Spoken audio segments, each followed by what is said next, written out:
جھوٹ کے بغیر کام نہیں چلتا. سبحان اللہ، یہ مسلمان کہتا ہے سود کے بغیر کام نہیں چلتا. یہ مسلمان کے جب بول ہوں تو زمین آسمان کانپے نہ تو کیا کرے؟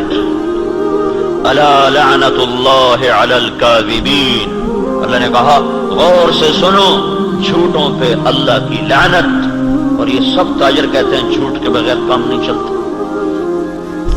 ایک تاجر نے نا، اچھا بڑا تاجر تھا، وہ 3 دن لگا داڑھی رکھ لی چھوٹی چھوٹی. مجھے بڑی خوشی ہوئی. کچھ دن بعد ملاقات ہوئی تو شیو کیا ہوا. میں نے کہا یہ کیا کیا؟ کہنے لگا جو سارا دن جھوٹ بولنا پڑتا تو میں نے شیو کرا. میں نے کہا اللہ کے بندے، کوئی داڑھی کی وجہ سے جھوٹ حرام ہے؟ جھوٹ تو کلمے کی وجہ سے حرام ہے. اب تو نے 2 گناہ شروع کر دیا، داڑھی بھی منڈائی، جھوٹ بھی بولا. تو اب داڑھی منڈانے سے جھوٹ حلال ہو گیا. جھوٹ کا حرام ہونا داڑھی کے ساتھ نہیں ہے، جھوٹ کا حرام ہونا کلمے کے ساتھ. کہ تو کلمہ پڑھ کے جھوٹ، تو یہ کیوں کہتا ہے کہ داڑھی رکھ کے جھوٹ بولوں مجھے شرم آتی ہے؟ تو یہ کہ کلمہ پڑھ کے جھوٹ بولوں مجھے شرم آتی ہے.